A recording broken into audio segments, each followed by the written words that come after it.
Hello guys, this is Eman from Peso Smart PH, and today we are going to discuss investing. So basically, what is investing? So before we dive deep into that, alamin muna natin kung ano yung investing. So investing defined.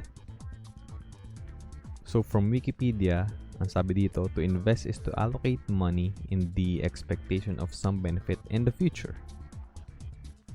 And then sa Google, pag ginugol nyo siya, sinasabi dito is expend money with the expectation of achieving a profit or material result by putting it into financial schemes, shares, or property, or by using it to develop a commercial venture.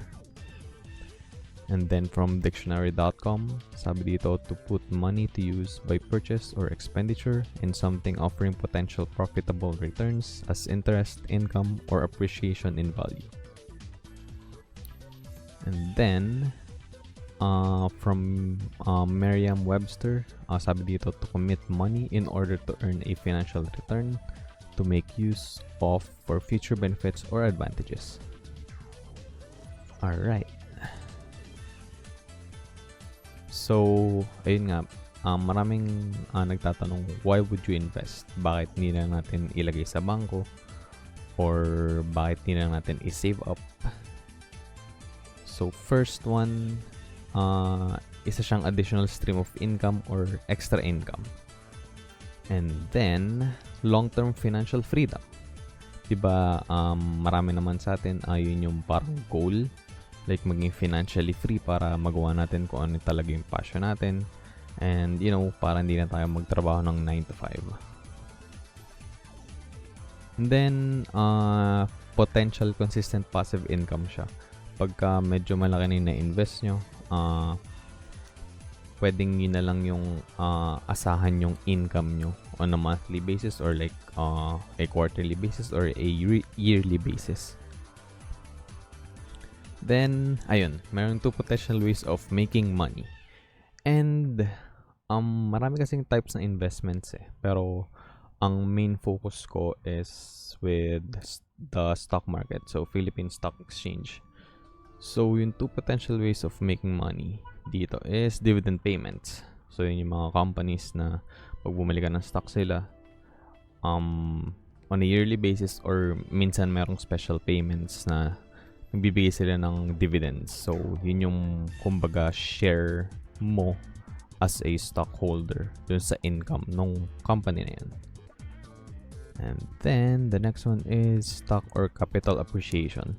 So, for example, binila mo yung stock, for example, 1 peso per stock. And then, like, the next year, naging 2 pesos na siya.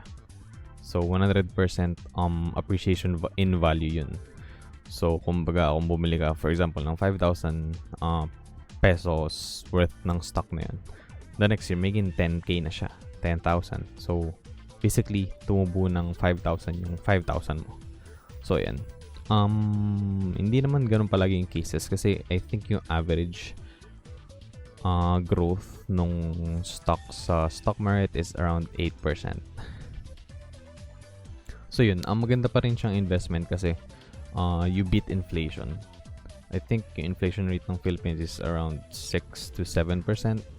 So, yun. Natatalo mo pa rin yung inflation kaysa nakaset lang yung money mo sa bank. And, like, yung interest rate there sa kahit anong banko is almost non-existent. I mean, may interest rate but sobrang liit lang niya. Then, ayun. How to start investing in the stock market. So first, of course, educate yourself. Sobrang dami ng like videos and articles and maraming resources online. I-google nyo lang yan. Yun, matututo kayo kung paano mag-invest, like ano ba yung essentials, magkano ba yung kailangan nyo. And yun, syempre, you can use this video to have yourself educated kahit konti lang para lang malaman yung ins and outs ng stock market. And of course, open an account with an accredited broker in the Philippine Stock Exchange. So, sobrang dami ng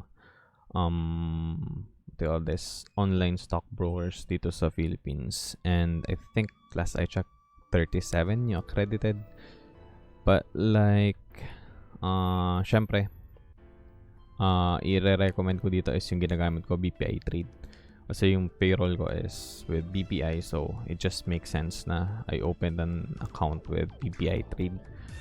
I'm using it for almost a year now because yeah, I just started investing in the stock market last year, back in December. And yun, so far so good naman. Then the other one is called Financial. Actually, nung student pa ako back in college, I was looking forward to open an account with Call, but I never got to do it because you know, medyo tamad pa nun and wala pa talaga masyadong funds. But yeah, those are just my excuses. So kahit estudyante ka pa lang, you can open an account with any of these accredited broker sa PSE. And this one, First Metrosec, not very familiar with this one, but ito yung kumbaga top 5 na pwede nyo pagpilian kung alin yung like yung most convenient para sa inyo na i-open yung account. And then BDO, no, mura syempre. Alam naman natin yung BDO associated with SM. And then PhilStocks. PhilStocks is really good. I read about a couple of reviews about PhilStocks, and yeah, a lot of people work with them. Then of course, the next thing that you need to do is transfer funds to your online broker account and you're all set.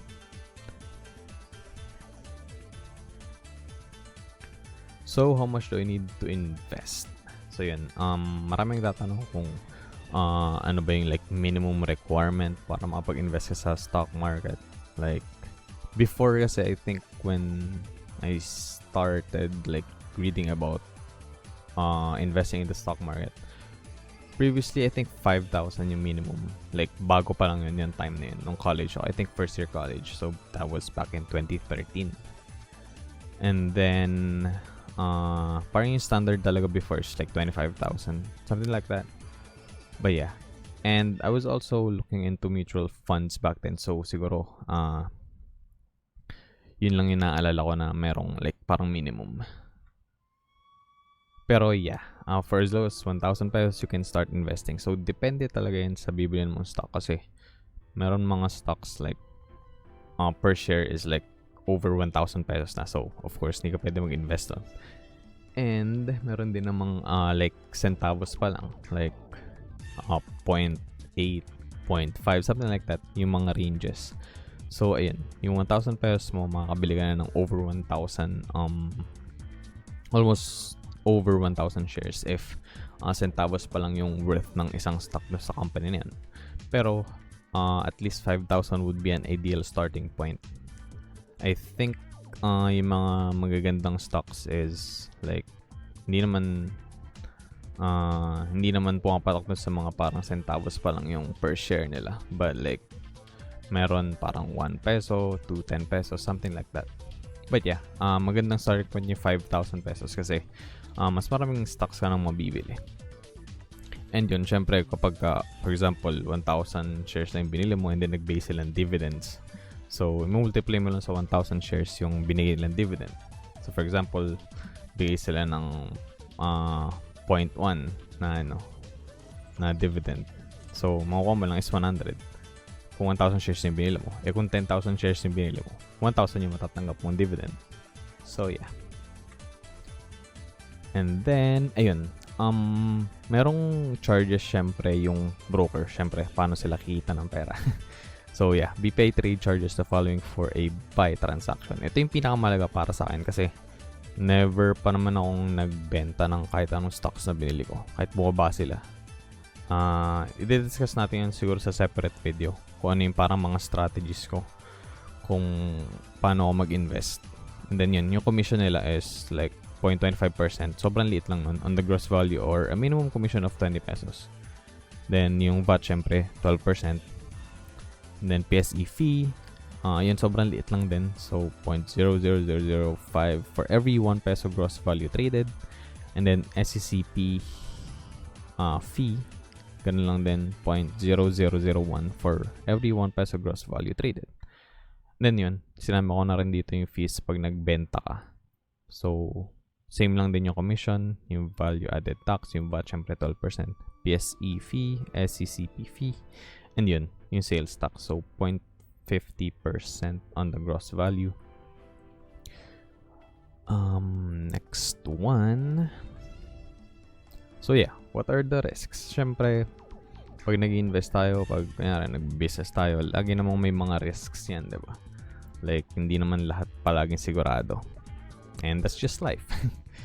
So yun, stock market decline or crash. Sobrang bira naman mangyari nito. And sabi nga ni Warren Buffett, kapag yung mga tao is, greedy, like gusto nilang bumili ng bumili, yun yung time na parang i-hold mo yung, what do you call this, yung mga stocks mo. And then, kapag parang naging conservative sila, yun yung time na dapat bumili ka. Ayun. And then, yun. Basically, the market value of your purchase stock went below the original price you bought it. So yeah, for example, bumili ka ng stock price is 10 pesos, and then in the next year, naging 9 pesos na lang siya. So, bali nalugi ka ng 1 peso per stock. Ayun. And then, yun, liquidity. Syempre, yung pinaka-liquid na asset na pwede tayo magkaroon is yung cash. But, hindi talaga smart na lahat ng pera mo is like, nasa bangko lang. Like, ready to withdraw. I think hindi magandang practice yan. Like, kailangan natin bumuo ng portfolio of assets na makakapagbigay sa atin ng magandang income. Para nga yun, kung gusto nyong like, hindi na magtrabaho, yun, meron pa rin tayong stream ng income, like passive income.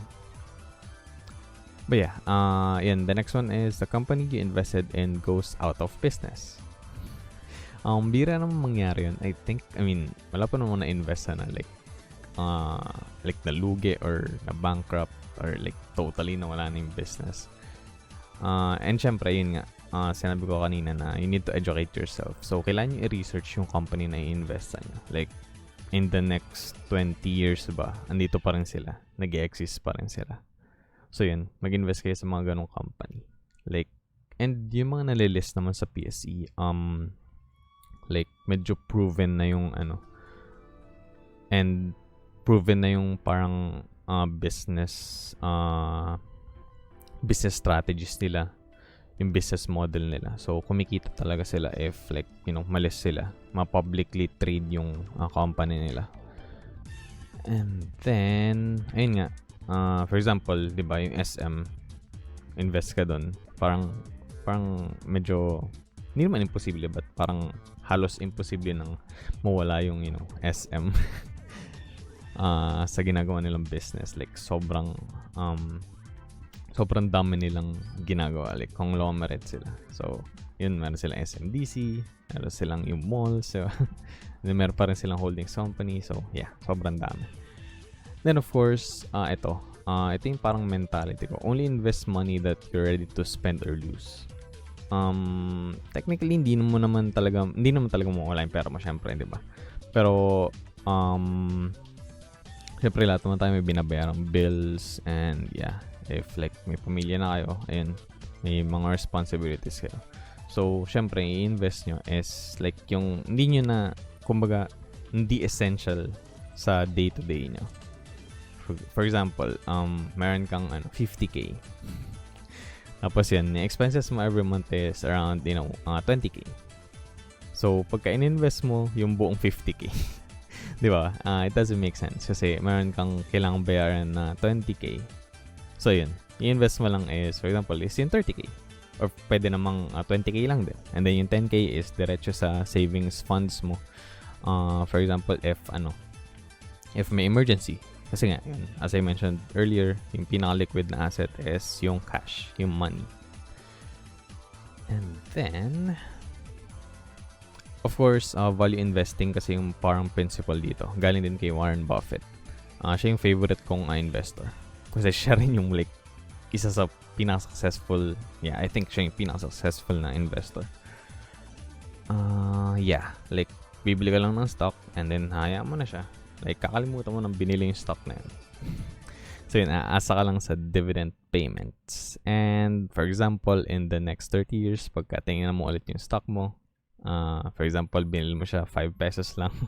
Then after 30 years, naging 1,000 pesos na. Di ba? It's like sobrang laking appreciation ng value. And then, dividend investing. Ayun, yung mga ini-investan ko ngayon. Nung una kasi, like, ang mga binili ko, like, parang Mega World, Emperador, yung mga brands and, like, companies na, naniniwala ako na magandang ginagawa nila. And never ko na-consider yung, like, dividend payments na binibigay nila. So, yun, medyo nag-shift na yung strategy ko into dividend investing. Like, for example, nag-invest na ako sa San Miguel Corporation, yung preferred stock nila. So, imaginein mo, like, nakapag-invest ka na ng 10 million pesos worth dun sa, sa stock na yan. Sa preferred stock na yan. And kung 78 pesos mo siya nabili per stock, yung 10 million mo, like, magge-generate siya ng income at around 770,000 pesos per year. So, that's around 60 plus K, 60 plus thousand every month without you doing anything. So yeah, passive income yan. So yeah, like yun yung goal ko. Like maybe before ako mag-30 or like pag nag-30 ako, yun. Para, I mean, I can't really say na hindi na akong tatrabaho or something kasi yeah, nag-enjoy naman ako sa work ko ngayon. But like, ayun, parang pag na-achieve mo yun, like, you're gonna live a comfortable life without like doing anything extra. So yun, thoughts ko lang yan. And of course, yeah, that's gonna be it for this video. And ito, isang quote from Warren Buffett. Yun, sinabi ko nga, siya sa pinaka-successful, if not the most successful investor of our time. Yun, net worth niya currently is $85.8 billion. And yun, quote niya is, sabi niya dito, our favorite holding period is forever. So yeah, that's gonna be it for this video. Thank you very much for watching. Sana may natutunan kayo and see you guys in the next one.